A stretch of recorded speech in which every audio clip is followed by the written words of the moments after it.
Welcome to the Goon Squad Sports Radio First 40. There's Ice right there. You see me holding up the football. Your boy, again, is number one. Number one in the football picks. Check us out on our overtime 90 minutes on Blog Talk Radio. I'm sitting up in first class, baby. Look at Ice. Look at Black. I'm sitting up in first class, baby. With NFL football, baby. What's up, Black? I'm feeling good, man. How's it going? Going good. Well, it's going well. Ice, I'm trying to get you in, man. Turn on your camera. Turn on your camera, man. I don't want to turn on my camera. I don't want to see you.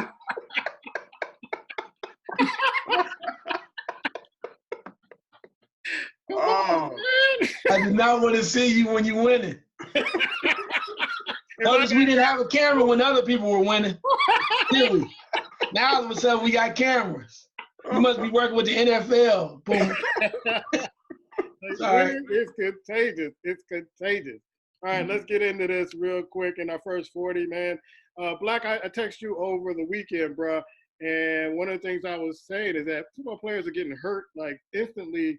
I remember when we were watching football, when we were younger, I don't remember quarterbacks just dropping like flies like this, man. But all these quarterbacks are dropping. The number ones are dropping, and still no sign of Cap. I don't really want him to play, but his agent is out there calling teams to see whether he wants to play. First of all, I want to get your take on these quarterbacks dropping like flies and these players, period, just dropping like flies. They're supposed to be faster and stronger, but that's not the case. Yeah, it's an aggressive sport, man. You know, it's just a trend that's going on now. You don't see it every year. Usually you see one quarterback go down. Well, it's a trend, but I think in reality, man, I think it's going to benefit the NFL because you're going to have some cats, even like in Pittsburgh, that cat that came in, I can't think of his name now, was drafted out of Randolph, man. He was slinging it, bro. He was slinging it. I'll say right now, Ben could say all he wants. He's not seeing that field again in Pittsburgh. Wow. He's about 38 years old, so. Yes, he knows it. That's why I said, yeah, Pittsburgh gave me a 2-year deal, bro. The way that cat came in, Randolph, the way he came in and threw that football on Sunday, Ben is not coming back in. He's not coming back in. That's a done deal. They're not going to pay the rest of that contract. They're shortening it. Wish them a goodbye. It's just what I think when I think about it like that. You got young quarterbacks that can come in and step in and play. Even a quarterback in Jacksonville, I can't think of his name. That cat was playing pretty good. So it kind of opens up the league in that sense where even though some of these long tenure quarterbacks are getting hurt, new quarterbacks are stepping in and they kind of fill in the void. So the game moves on, man. The show keeps going strong. It's just going to kind of hurt the game a little bit, but I don't think it's going to hurt that much, man, because there's a new flux of young blood coming in, man, new flux. I don't want to see, realistically, I mean, I know, more people is throwing Cap name out. Like you said, his agent's kind of talking about it. I don't think Cap should play. I really don't. He's been away for a couple of years. And I'm not ashamed to say before he walked away, his game was starting to diminish some too. And I don't think, even beyond the noise that will come with him, I don't think there's a team right now that's going to really basically cater their offense to have him back there. And that's what you would have to do. To basically cater your offense to really kind of bring him in. It's not going to happen, man. It's not. I don't think it's going to happen. But the talk will continue. It's more so continuing because they know the NFL is not going to do it. Not the NFL owners are not going to do it. But, yeah, he doesn't need to come back on the film. He just won an Emmy for the commercial that he did with Nike. That's enough, man. Keep going strong, doing your thing, bro. Yeah, because I was thinking about a lot of teams run that run pass option, and he was the one that really kind of broke that open in the NFL. So I don't know if he could still do it. But, Ice, give me your take on this. Quarterbacks and players are dropping like flies in the NFL. And Cap situation, I know that we've talked about it before. Give me your spill on this. Yeah, in regards to the players, it comes down to things happening. And sometimes you have it where issues come together with injuries and whatnot. And then you say to yourself, is it just one of those years? Yeah. It really seems like it's going to be something different. I mean, and Lord have mercy if Tom Brady got hurt. Heaven forbid, you won't say that. But it would really change. I'm just saying it would really change it because now you're looking at Drew Brees being hurt, looking at Roethlisberger being hurt, and then now it just changes the whole view of football. because the Pittsburgh Steelers, you didn't know how far they were going to go, but you wanted to see what Ben could. Was he going to be the leader everybody expected to be? Was he going to rise to the occasion because he got rid of the other elements, as he mentioned? And then, of course, with Drew Brees, you look at Michael Thomas and the weapons with Kamara and so many other weapons that they have, and the defense is really coming along. That really was a major blow because one of the top contenders in that NFC is now on the sideline unless they can get through, unless Teddy Bridgewater can rise to the occasion. So it really is for as much as we kind of act like it's not that big a deal, it's a huge deal because now this opens the door really for a lot of other teams to rise to the occasion and get a slot. For those that have already been there, that's one thing, but maybe there's another team out there that perhaps didn't have that slot, and if these two teams that I mentioned don't make the playoffs, then somebody else might get a shot to kind of make a run. So we'll have to see that. In regards to Kaepernick, though, I find it funny. Every time something comes up, his name pops up. And his agent's doing this, his agent's doing that. Then we say he shouldn't play. But my thing is this. If he doesn't want to play, why is that out there? Why is his agent going around checking on, seeing if somebody's interested? To me, it appears as if he wants to play. That's what it seemed like to me, because why would you show videos of yourself working out, throwing passes to certain players, doing other things? If he's set, why is he work? Why is that just to keep his name out there? He's been paid. We know that. We know how the situation is going. We're going away from what we initially talked about, and I don't want to get too deep in there because we only have so many minutes. But I would like to know, yay or nay, do you want to play? Do you not? Does he not want to play? That's my question. Because I understand other people saying I wouldn't play. I don't think he should play. I'm good with that. But if he's not going to play, why is his name still coming up as a solution? And in regards to, I say this very quickly, in regards to whether or not he's capable, I think he is. Is he going to be a star? Would they have to change some things? Sure. But you can't tell me, I will say this, that there are some people out there that on rosters are trying to be backup quarterbacks that don't have a skill set. That's the only thing I'm going to say there. I think he's worthy of a roster spot. I don't think they will give it to him. Yeah. Black, you got any words to respond to that? No, I mean, I would love to see him back on the field, man. I think that he's been away now, a little over 2 years. I think it's going to be tough, man. If he steps out there, and what would be worse if he comes out and he plays and he doesn't succeed. He looks horrible. And then that just takes his name to a new level, man. I just think that for his iconic status, which he's basically has grown to, don't step back on the full field, man. It's not worth it. I mean, who am I to say I'm not, making your money, but for me, for your name, what you can build on and continue to do, don't step back on the field. I just wouldn't do it. Well, maybe he just wants to play, man. I mean, we all have a passion. I mean, who among us, if we had an opportunity to play in the NFL and we're set for life, wouldn't do it? Yeah, but at the same time, if you can't play at a certain level and embarrassing yourself, I'm not saying he would. I think it's a possibility. Why put yourself in that situation? He's been away for 2 years, bro.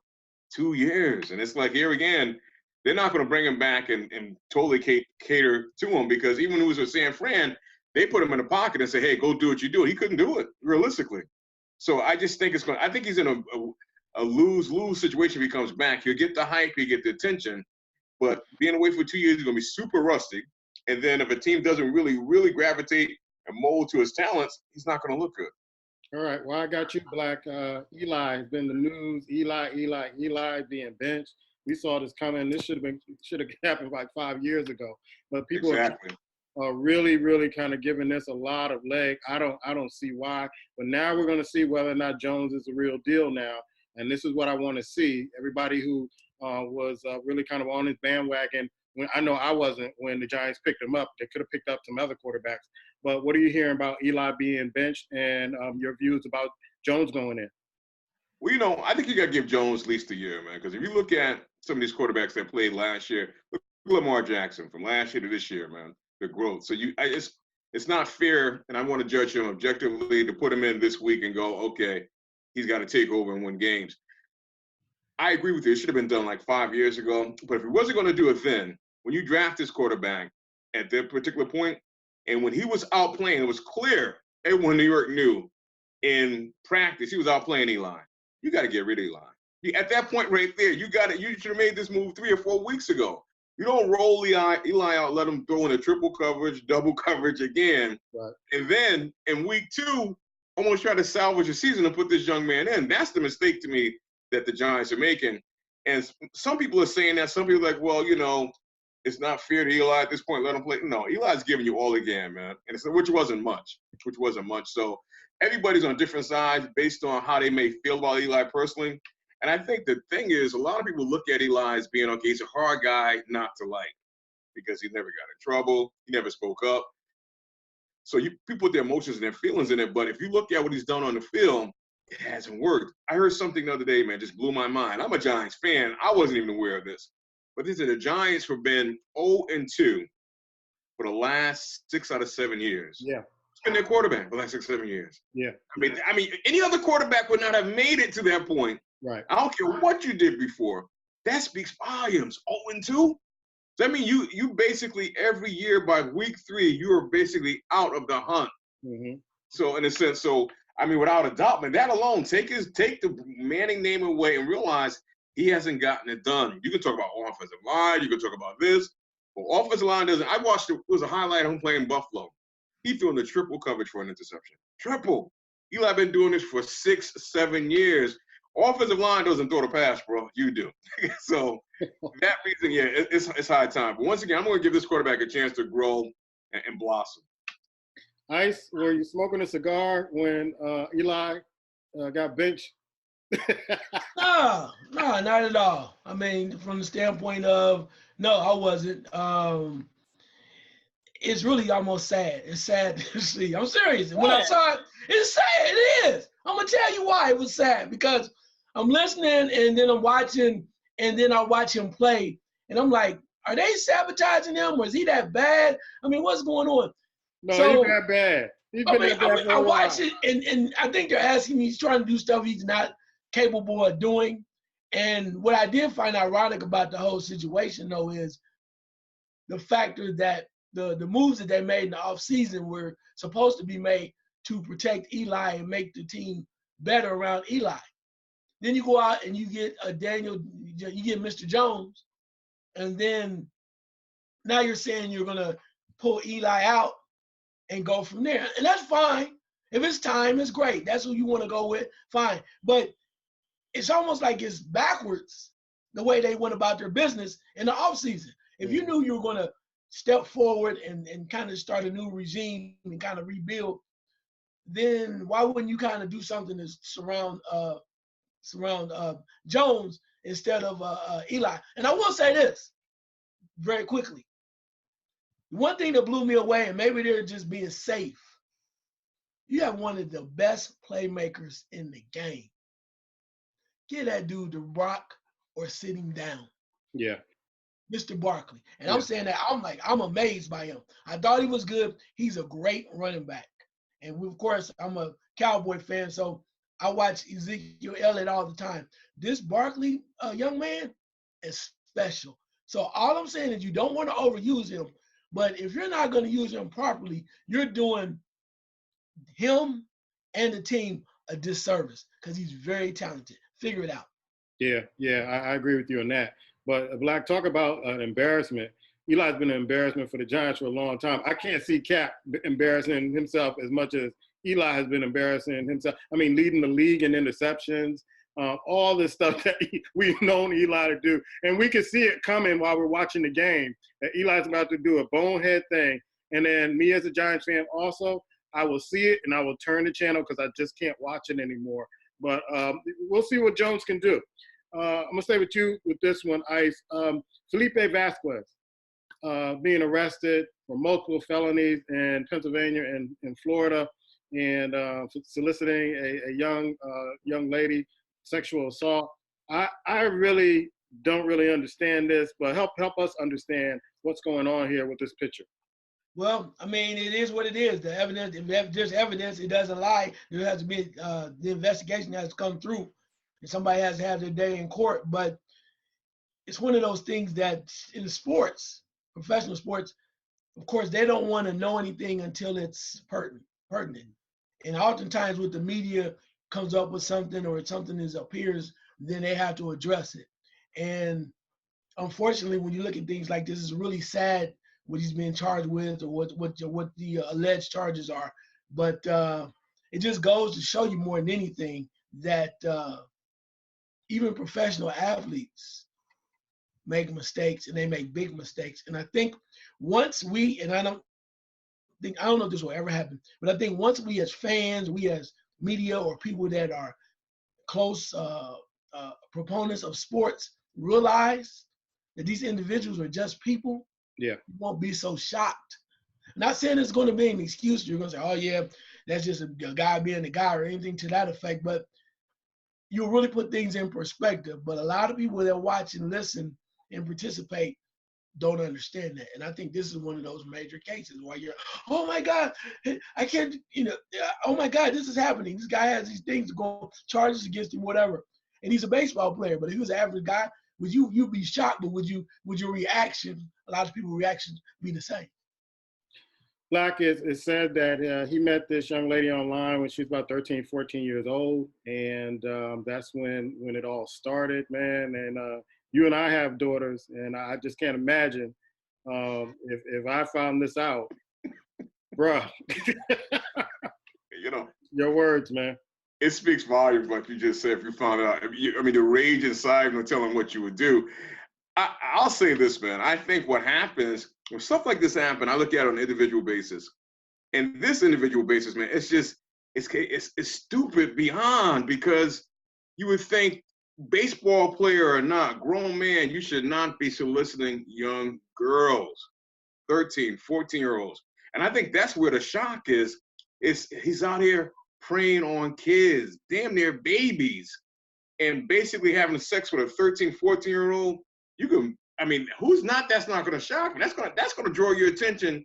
And basically, like you said, if you're a father, it hits you because you're thinking, damn, because as a father, you always look to protect your daughters and your sons, but you protect your daughters a little more because you know there's knuckleheads out there looking and lurking.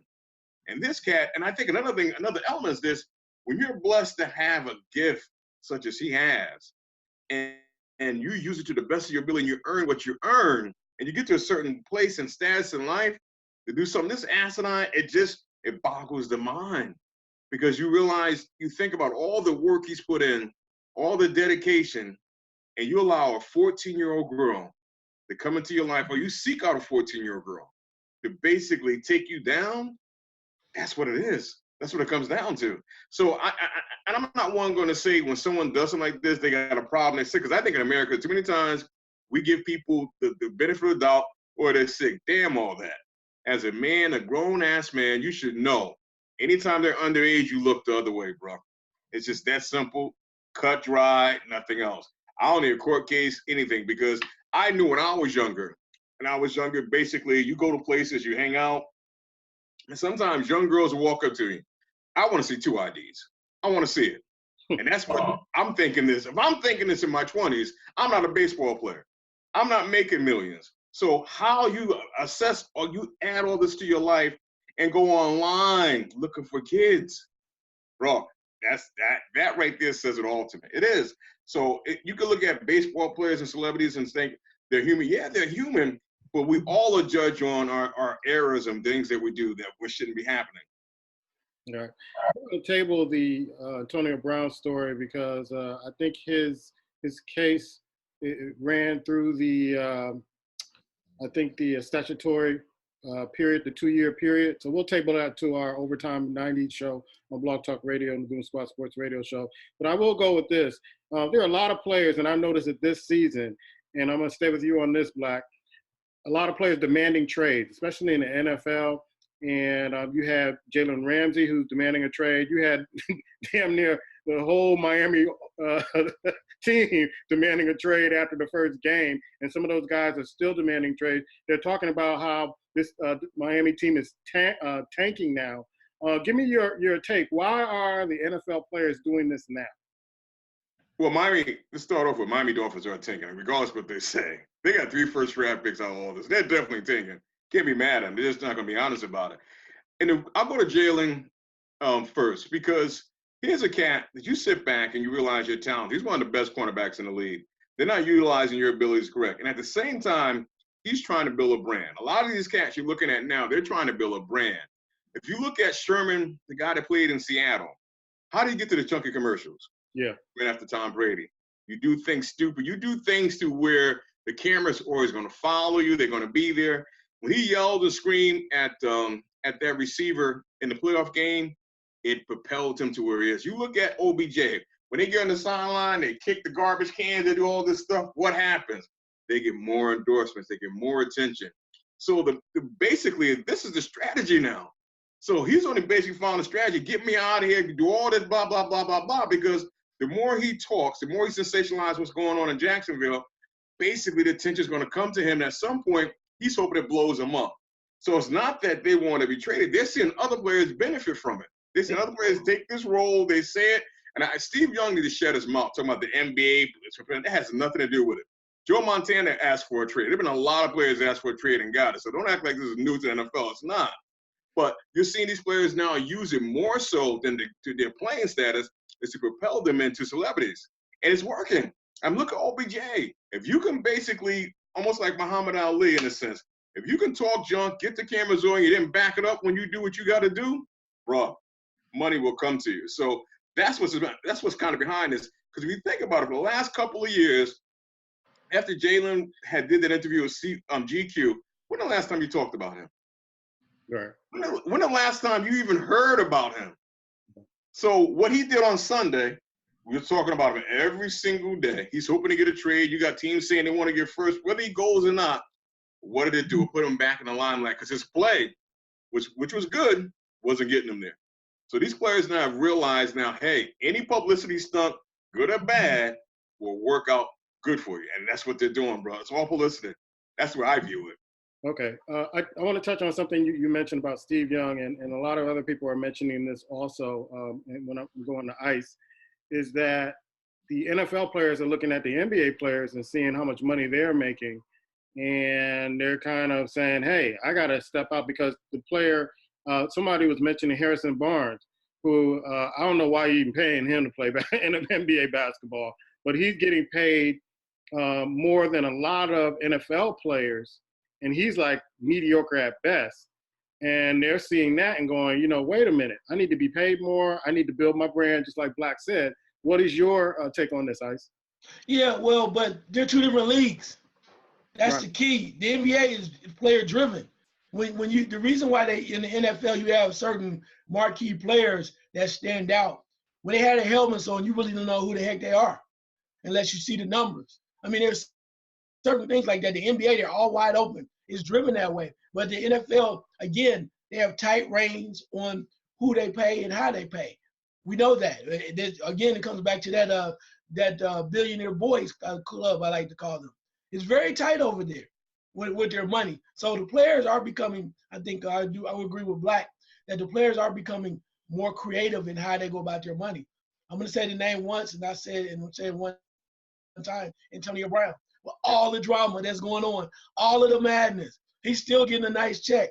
He caught a touchdown on Sunday, still facing potential charges. He's had his nice little, he jumped into a seat, celebration. More people still are watching what the hell Antonio Brown's doing. Love him or hate him, a la Floyd Mayweather. Back in the day when he was a great boxer. In the NFL, more guys, marquee guys, are trying to make a difference with their brand. I also think too, when you look at Ramsey, he's with a franchise that doesn't know what to do with him. True. They don't. You have your former grandpapa Paul Coughlin over there, and it's just bizarre as hell over there. Like, man, what the hell? Well, if he does this, let's just get rid of him. I mean, so you can see they're even entertaining the fact that they're going to get rid of him. Right. Most modern day owners would be like, look, dude, you need to calm down and play because we're not doing that. But I think they're in a catch-22 because they don't know what to do. He's wild, he's brash, he's young, he's talking stuff, he's out there on the field, and he says he's gonna still work hard and play, but he's telling you don't want to be there. And they don't work well with controversy like that. Other organizations do, they don't. But he's not gonna stop until he gets a trade or he gets some more money or something. He's not gonna stop. The question is, how will they handle it and can they handle it? Yeah. Stay with you with this one, Ice. The NBA is considering a $10 million tampering fine. I say about time. What do you say? Man, anyway. I can't even say that. Man, are you serious? About time. About time for what? Something. They tamper when they're on the banana boat. They tamper. What are you talking about? Tamper. What does that mean? What does that? Tell me what does that mean? Tamper. Now let me go to Black, because Black, you thought that they were tampering with Anthony Davis. There were some other tampering with the NFL, with the Patriots and the Raiders with Antonio Brown. So I'm gonna flip it over to Black, and then I'll tell you what I think about the tampering. I think this is kind of a smoke and screen mirror thing for the NBA to say this $10 million, because you want to give the public that you're really trying to do something about it. Come on, realistically. The NBA put Anthony Davis in LA. I don't care what anybody says. They put Anthony Davis. The owner came out and said he's not leaving this organization. A month later, he's wearing an LA Lakers. That's commissions. That's the NBA. They're talking about tampering. They're gangster, because it's better for the NBA to have him out there with LeBron and playing. So they can talk about this $10 million because they want to basically act like, to the community at large and to the fans, yeah, we're going to do something about it. Tampering's been going on. I mean, Magic Johnson, his middle name is tampering. So come on. It is what it is, man. They got to cut it out. I'm not buying it. I'm just not buying it.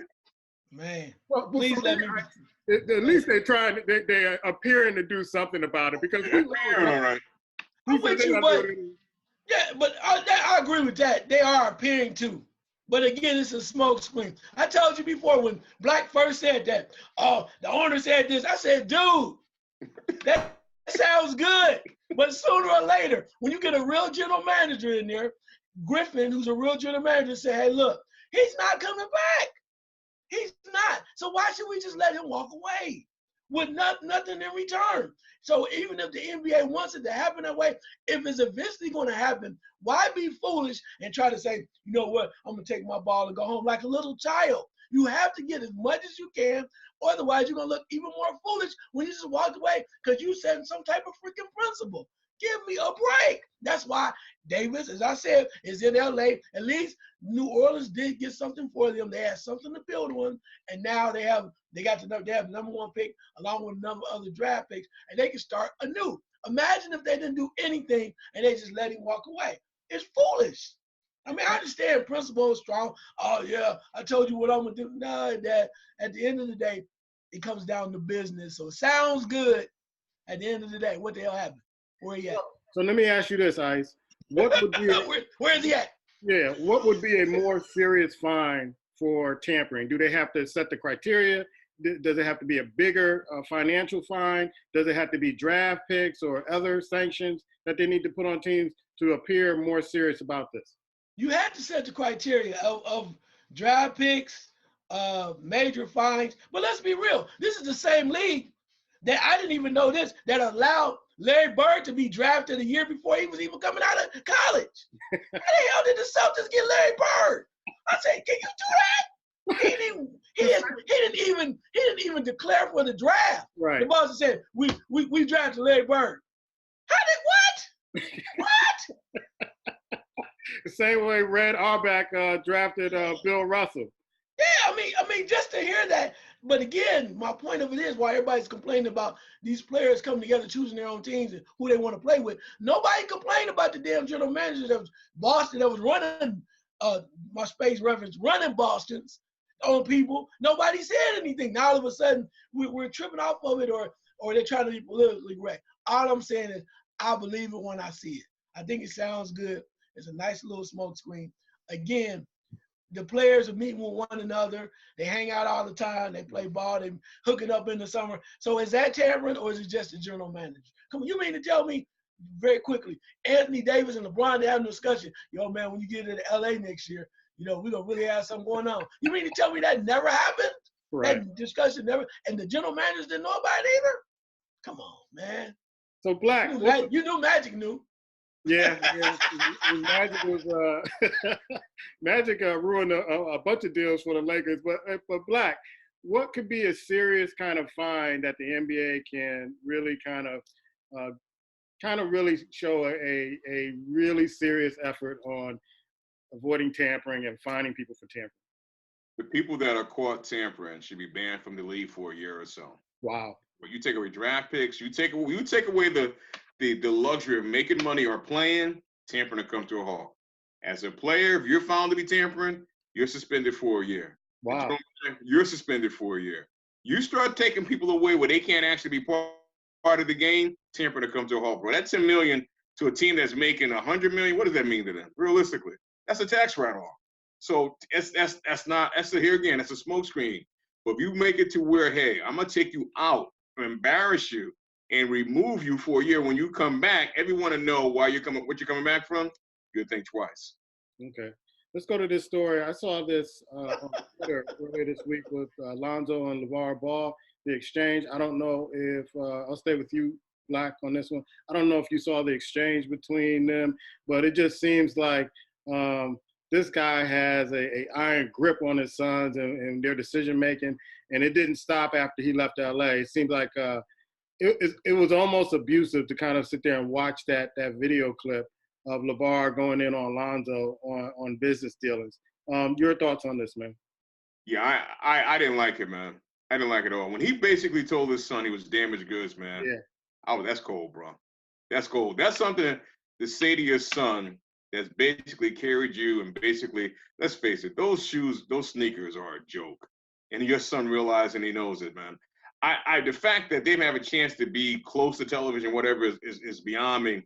But at some point, Lonzo Ball, it may hurt him. It may hurt his relationship with his dad. He's got to tell his dad, you know what? At this point, I'm separating myself from you. Any type of particular dealings, and move on, bro. And really focus on your NBA career. But to say that to your son, man, where it's going to be broadcast on national TV or whatever, how's his son damaged goods? How? I don't understand that. I mean, I just didn't. That right there hurt my heart, hurt my spirit, because he's basically living his life through his kids, and we all see it and we all know it. And it just didn't make any sense to say that to your son, bro. And people got for some reason, they think this other son's going to be a #1 draft pick. I don't see it. I don't know it. I think people are going to run away from this cat. I don't care if he's the next coming on Michael Jordan, just because he's connected to his father. Because you see exactly how he is, how he go about doing things. And I'm just glad that for the most part, most sports outlets don't even put him on anymore. They don't give him a voice. And I hate the fact I have to see this, but if I don't ever see him again or hear his name again, I'll be fine, bro. But the audacity to put your son out there and say that to him, he's damaged, because your brother's playing in the NBA, bro. Everyone will get an opportunity, whether he's good, whether he's hurt, whether he's not living up to where you want him to be. Your son is playing in the NBA. There's a lot of cats that will give their right arm, their right testicle to play in the NBA. Your son has an option. You're going to call him damaged goods? Please, man. That was me as a son. I'd be tempted to punch my father in the mouth, bro. And that's just straight talk. Yeah, Ice, I don't know if you saw the video, but you could see Lonzo kind of just sinking in the chair when he was talking to him, and it's in a demeaning way, and kind of, LeVar blaming Lonzo and everybody else for the unsuccessful launch of that brand. And Lonzo even trying to plead with him, like, listen, we need to change this thing up. It didn't work. We need to kind of rebrand this. We need to rename it. And just LeVar just going at him like he was a stranger off the street. Ice, your thoughts on this? Yeah, I watched it because I wanted to have a full view. And I think the father tried to more or less strong arm his son from the standpoint of, like he said, you don't tell me, when he said, you got it, man, you got it. He don't talk to me that way, boy. Basically, like, he put him right back in his place like he was a child he's raised for years. And the hardest thing for Lonzo is he's trying to be so respectful to his dad and still get his point across, and it's not happening. He's like, well, nobody changed my brand. I made the brand. I'm the one that made, and all of this other garbage. So it might hurt Lonzo if I had a son in that situation. If I was Lonzo, everybody's not built for it. I would have to say, look, it might piss you off, but I'm no longer with the brand. So if he gets mad, he's going to go off, do something. One thing I would do, because that is your dad, and if you feel some kind of way, I would make sure if he fell on his face like he appears to be going to with his mom, I would make sure that my parents still are financially taken care of. You can do that. You can do that and be the man you're supposed to be with all of this drama, and your dad browbeating you that way. You can still take care of people financially and they just had to deal with it. They don't like the situation. They don't have to accept your money. That's how I would approach it and go on with my business in regards to how things are. Because otherwise, it's a time bomb waiting to happen simply because his dad made a huge mistake by bringing in the ex-con, ex-felon who took money from somebody else and repeated it allegedly the same way with the Ball family. Yeah. All right, we got about 5 minutes left. I wonder what we're going to talk about in the next 90 minutes in overtime. NFL picks. Ice, I got your head right there. I want to see what you thought about the NFL picks. Your boy's still in first class.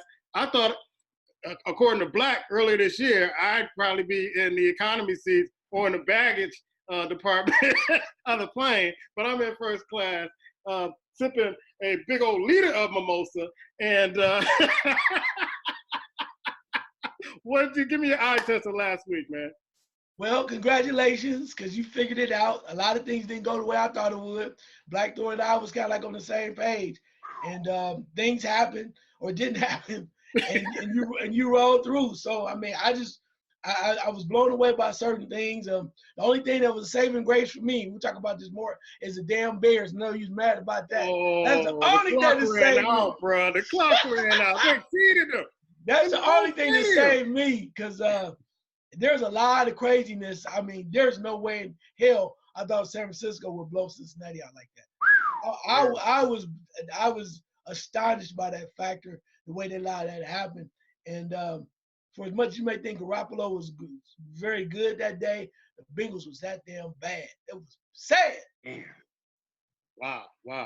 Black, my pops already said that if you're mad at him, he ain't got nothing to do with that. He was just making his picks. That's it. I'm gonna tell you, man. The thing that pissed me off the most about my picks last week is that damn Kirk Cousins. That damn Kirk Cousins. That rascal, man.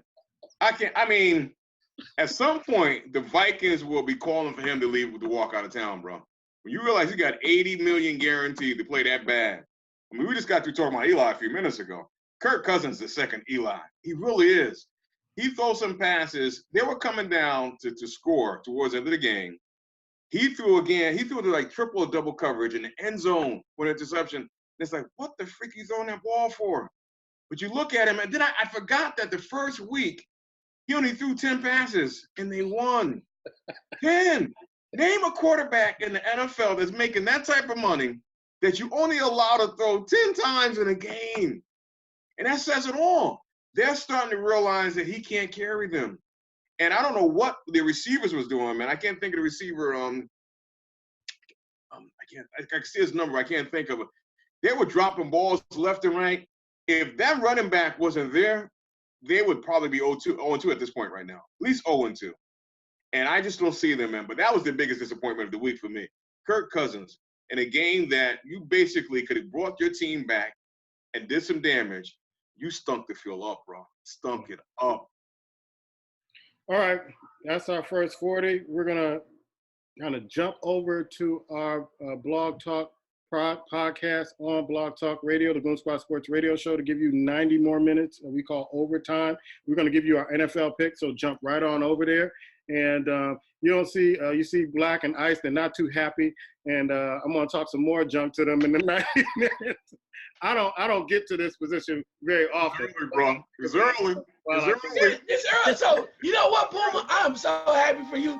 I'm glad you got your mimosa, your shaker already. You know, I have not seen you this happy about football in years. I thought you were still boycotting. But I